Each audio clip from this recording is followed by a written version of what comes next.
You're joining us on NewsX. On October 7, 2023, Hamas launched the largest ever terror attack on Israeli soil.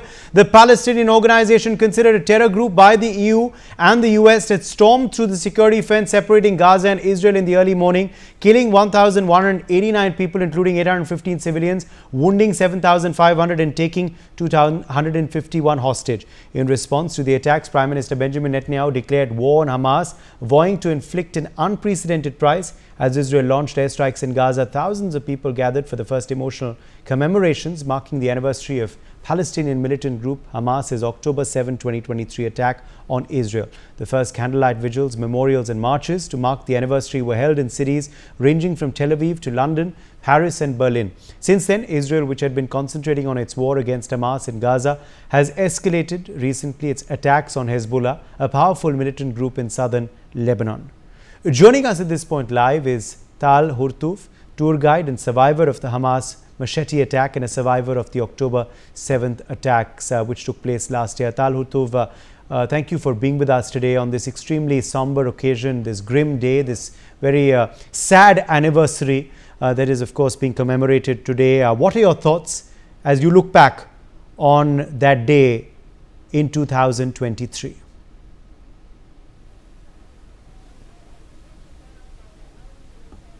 Before what happened on October the 7th, also by Hamas.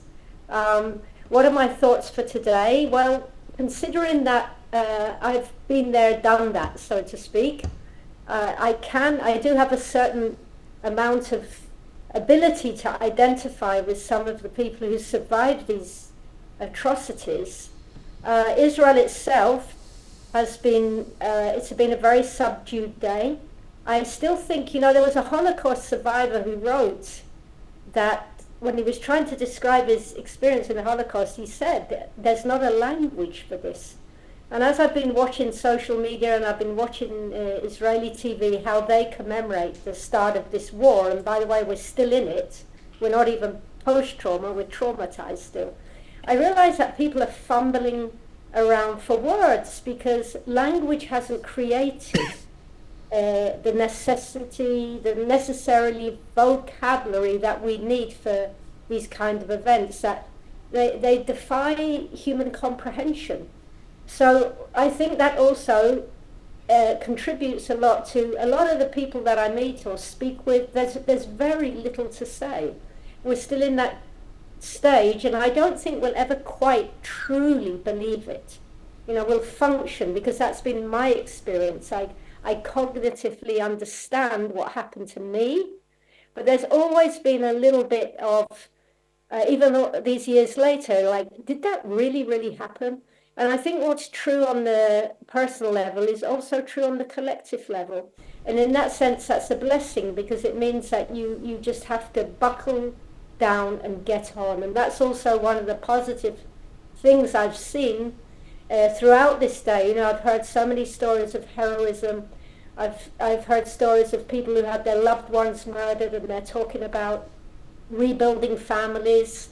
So despite the difficulties, the people of Israel, the Jewish people, have always had that awareness of history and continuity, and I think that's very beneficial to getting through something so horrific as the events of October the 7th a year ago. Right. Also, Tal Hurtuf, as we talk, of course, about, what took place on that particular day, we have to look at the year that has gone by. The war is not ended, and the conflict only seems to be escalating with each passing day. Well, maybe if you're not actually living in Israel, it's escalating. But as I see it as a civilian, okay, I'll speak on behalf of 9 million civilians. On that morning a year ago, the Hamas, they launched over 3,000 rockets in one day. Now, a year later, we had 6 rockets. So it's hard to see that as an escalation. And I know that in this post-World War II world, people don't like war. I don't think anybody likes war. But sometimes war is a necessity to bring peace. And that's what I see here with Israel's military achievements. that we are de-escalating the conflict, even though there's a war going on. I mean, I've heard people say, oh, this is a terrible war. Of course it's a terrible war. I mean, was World War II like not so terrible war? All wars are horrible. There's nothing glamorous about wars, but there's a necessity to war to eradicate evil, eradicate other people who wish you dead, so that good and honorable people of all creeds and color can live in peace and get on with their lives. So I don't see it as a de-escalation at all. I see it as recently, the last few weeks, astonishing military victories in Lebanon, mostly led by an incredible intelligence espionage operation, which has brought really to a weakening of the Hezbollah, if not to at the moment, their ultimate demise. Just tell us a bit about, what really your day that day was like, 1 year back. Where were you? What were you doing? What was originally your plan for that day? And what really happened then? Okay, well, I was living at the time in Jerusalem, and as a Jewish survivor of terrorism, I actually have a lot of Arab friends, of course, I mean, citizens of Israel. And one young man who's in the army, an Arab Muslim, we're in very good contact, and he sent me at 6:30 in the morning, something like that. He sent me like a little video from one of the Arab Telegram channels. Now, because we always kind of goof around, we're laughing, I thought it was a joke. I see these people, these terrorists in a white tender van with machine guns, and I thought, what is this kid, what does he want? He's 25 years old, what does he want? Is he messing around? And then he calls me and he says, we're being attacked. And then at that moment, the sirens went off. I mean, usually sirens are around Gaza, and sometimes we get them in central Israel, but to have a siren in Jerusalem is very, very rare. So sirens went off, and I quickly, open the news, I check social media, and I see these alerts all over the place, the sirens all over Israel, and then it's like the expression, the penny dropped. We're at war. We're at war. So I ran downstairs because I have a safe room downstairs. Now, the thing is, we've been lured into a full sense of security, so it was a little bit of a mess in there. So I'm getting things out as quickly as I can. I get in the safe room, and then a few seconds afterwards, there's two enormous explosions. Now, I didn't know at that time because I'm locked in the safe room, but those rockets fell like a couple of 100 meters away. And that's when you just wake up that there's something extremely wrong here. So for the rest of the day, on one hand, I was personally glued to the news. I had the radio on, I had the television on, or the computer on. And on the other hand, you check in with your friends. Are you okay? Where are you? What's going on? Are you safe? And then you're trying to listen to instructions from the home command. What is the civilian job? What are you supposed to be doing? How to act responsibly? So this is going on. And then, of course, the whole October the 7th, you're talking about 36 hours where there's one act of barbarity, and then it unfolds. And an hour later, suddenly, because the news really now, most news channels, it's just a commentary on what people already know due to social media. So the Israeli news was very careful to blur out images of people being kidnapped. And then as the day went on and they got permission from the family, we started seeing these blurred images become crystal clear. And it's this state of bewilderment intercepted very frequently by rocket attacks and people running for shelter all over the country. And I'll tell you another thing that happened was, it's always funny that these pro-Hamas shrills, they know immediately how many Palestinians have been killed. Immediately the figures come out, right? I mean, it's taken us a year to identify DNA and where everybody is, and we're still doing it. And so what happened on October the 7th, you have like a moving band across the television screen at the bottom, and it would say for the first couple of hours, 22 dead, 100 injured. And for us as Israelis, that's also a very large number of people. But who would have thought that 36 hours, 48 hours later, those figures would have shot up to over 1,000 murdered and thousands more injured. And it dripped through, and as it dripped through, it became more and more, we're confounded with bewilderment. And I think we've stayed, in a sense, mentally, we're still there. We're still confounded by the lack of humanity that these people did, how they treated children and babies and women and men. There's nothing wrong with being men and soldiers. So we're still, I think, just trying to process, because you always want to put yourself in a situation, right? Like, oh, I wonder if I could do that to somebody else. And I don't think reasonable human beings could ever see themselves doing something like that. And of course, we have all the evidence, because these terrorists filmed their wicked deeds with their GoPros. And I'll tell you something else which has been astonishing following that day. Even though that the terrorists themselves confessed, and they proudly broadcasted all over social media, they stole phones from their victims, they broadcast the murder of their own victims using their own phone, live murders on Facebook. And one of the most astonishing things is, even if Israel had kept quiet, like the denial by the likes of UN Women and the United Nations and all these international organizations has absolutely been horrifying. And I think that's also added another shockwave. Okay, Tal Hurtov, thank you very much for joining us with your perspective on this occasion, of course, for Israel. Thank you very much for being with us. Let me go across now to Arson Ostrovski, who's also joining us. He's a human rights lawyer. Arson Ostrovski, welcome. Thank you for being with us today. 1 year since the Hamas attack on Israel. Is there anything you would like to remind the world today? I mean, look, October 7th is, it's a day that has now forever been seared into our collective memories. It was a loss of Jewish lives that we have not seen since the Holocaust. Mothers were ripped from their children, children were ripped from their mothers, mass rape, torture, entire families burnt alive, an unspeakable pain and horrors that no one should ever see. But we are a strong people, we are a resilient people, and we have shown and underscored that in the last weeks and certainly over the last 12 months that there is no corner on earth that our enemies can hide from us, that we will find them, that we will do whatever necessary to defend our citizens, and of course to bring back the 101 remaining hostages who are still being held captive in Gaza today.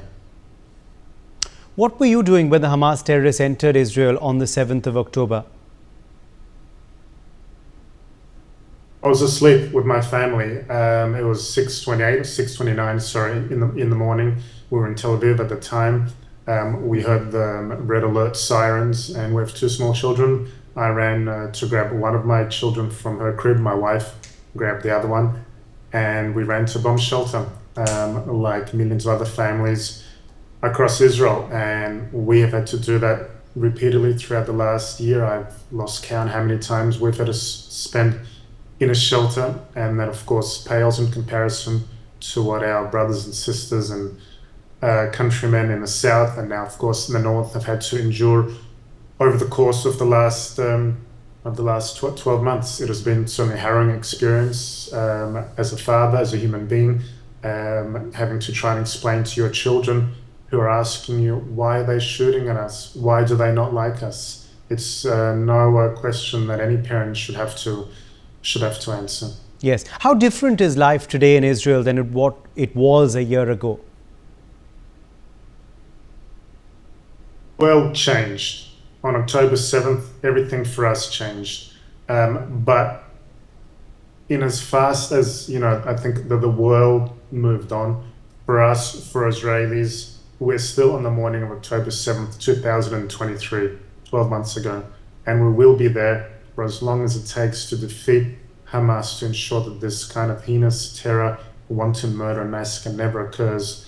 And of course, until we bring back all our loved ones who are being held hostage, until then, we simply cannot fully move on with our lives. Yes. Yes. No, also there seems to be no sign of de-escalation as well 1 year hence. I have to ask you then, what do you believe is needed currently to restore peace to the region? In order to restore peace, we need to defeat Hamas to ensure that they are never able to do this again. We need to rescue and bring back all the hostages. We need to make sure that Hezbollah ceases firing rockets, which they've continued to fire every day since October 8th, one day after the massacre. Some 10,000 rockets now and 100,000 Israelis displaced. So those Israelis in the north must come home and must be able to do so safely and permanently. Hezbollah must be removed from southern Lebanon so they do not pose a threat.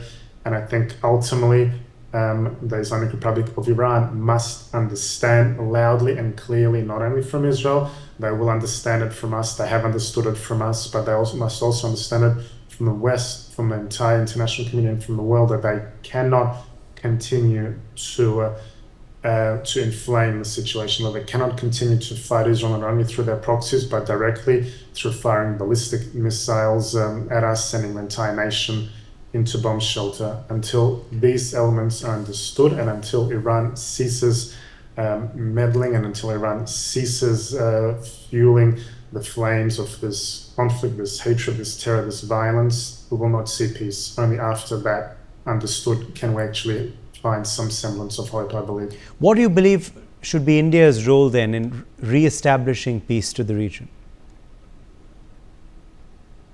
India is an ally, India is a friend, India is also a democracy who understands the threat of Islamic terrorism. In the last week, for example, some 2.5 million people in Israel were in bomb shelter. That's before even the attack by Iran, the ballistic attack. This is the equivalent of, for example, a quarter of our population. A quarter of India's population is 400 million people. Imagine 400 million people in India had to run to bomb shelter. Or imagine just the other week when Iran sent hail of ballistic missiles at us, sending the entire country into shelter. Imagine if even one rocket was fired in India. How would you expect your government to respond? If your loved ones were being held kidnapped, how would you expect your government to respond? So I certainly believe India is an ally, and we would certainly hope and like to see that expression of support even greater, including at the United Nations, including in actions taken against Hamas and Hezbollah terror groups, and speaking out further against the Islamic Republic of Iran as well. India. Yes, my final question to you, do you think that this war has also given the world a reality check on the fact that the UN needs serious reforms, Mr. Ostrovski? Look, normally we say there are two certainties in life, death and taxes, and in the last 12 months we can say a third, that the United Nations, which was founded upon the ashes of the Holocaust, has quite simply become the diplomatic arm of Hamas and Hezbollah, the two very terror organizations that seek to create a second Holocaust. The UN has been thoroughly disappointing. The UN has become, instead of condemning the terror and violence, it is justifying, it is excusing Hamas and Hezbollah. The UN agencies, including UN Women, instead of standing with Israeli women, they've abandoned Israeli women. Organizations like UNRWA, instead of actually working to support and actually provide humanitarian assistance, they are in bed with Hamas and committing these acts of terror and holding Israelis hostage, helping Hamas hold them hostage. The UN, unfortunately, was meant to be a force for good, is now an irredeemable force for bad, is an irredeemable voice on the side of terrorists, dictators and murderers instead of democracies like Israel. Look, all right, Arson Ostrovski, thank you very much for joining us on the broadcast with your perspective on this story. Let's go across also to another special guest that's live with us now. Kobi Shoshani, Consul General of Israel to Midwest India, is live with us. Welcome. Thank you very much for being with us today. What do you remember from the October 7th attack? It's a very, very grim occasion that is, of course, being remembered today. How has your life changed since? I remember that like it was yesterday, it was a year ago. It was a holiday in Israel. We opened Israeli television here in Mumbai. And I've heard the news. In the beginning, I thought it's going to be a very short circle. Like always, there is a rocket coming from Gaza. But the more minutes passed, I understood that this is something dramatic that happened. I get a telephone calls from my kids in Israel. They told me what's going on in Israel, and they were worried. It was one of the worst ever thing that people in Israel can dream about. The atrocities and the terrors that happened to us in October 7 bring us to the historical background of the Jewish people. And it was something that became traumatic and dramatic as well. I remember. Yes. Yes, Kobi Shoshani. What do you think the world needs to remember from the terror attacks that took place last year? I think that the atrocity, the burning kids, beheading women, rape women, cut parts of their bodies, take children from their parents, take them as hostages, take our parents to the tunnels of Gaza, show the evil of this brutal terrorists can be. I have to tell you in a very open way, I thought that there is a chance, if we will give them and we try to do something and give them a work and a job, and there is a mistrust completely between us and them right now after what's happened. And I think that everybody can understand why. And I think that today, what we remember is the memory of complete families that disappeared. People that lost in the tunnels of Gaza without know from them for 1 year. Girls that and boys, young people, elderly people, under starvation, without even a visit of some people from the Red Cross of other unity. We don't have a clue of one of them.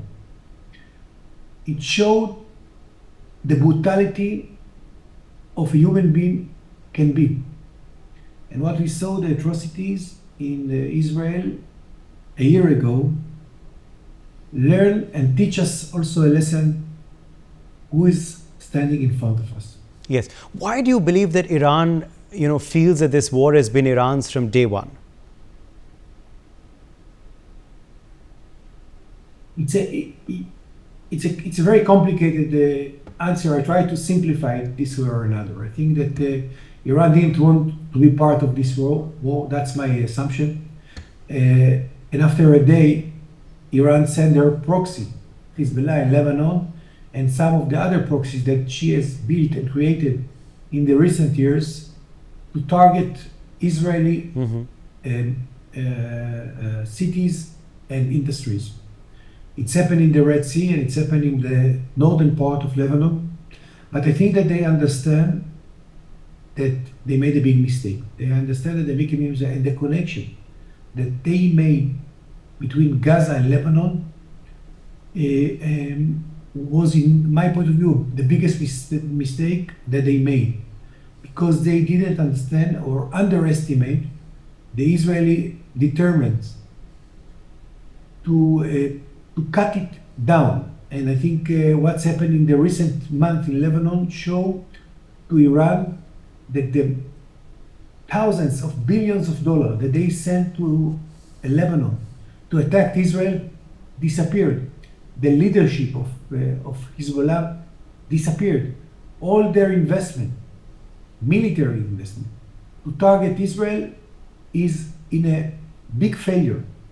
And I think they made a big mistake. Now, the pressure in the Arab world towards Iran is become higher and higher. I said, okay, you send us to the war against Israel. Yeah. You lost and you are out of the game. You are not being touched. That's the reason that we saw 200 ballistic missiles coming towards Israel. Right. 1 year hence, Kobi, there seems to be no sign of de-escalation. What do you think needs to happen to restore peace? It's a very good question, and I have to tell you that I'm not sure that I have the right answer. First of all, let's split it into two parts. The Israeli part. If it's we're going to have back all the hostages. And Hamas will not have a military capabilities. And we will know for sure there is no tunnels between Lebanon to Israel, attack tunnels that actually Hezbollah make it. In our perspective, that's going to be the end of the war. In the radical Muslims countries, in my point of view, when it's going to be over, it's going to be over when then they understand that they cannot beat Israel. Israel is determined to fight against terrorism whenever and whatever it is. When they will understand they don't have a chance to win, and that they fail to attack Israel, that's going to be the crucial points. With these points going to merge together in a certain point, that's going to be the next era of the war and beginning of a big and comprehensive peace. Yes. What should be India's role in all of this, in re-establishing peace, or at least trying to?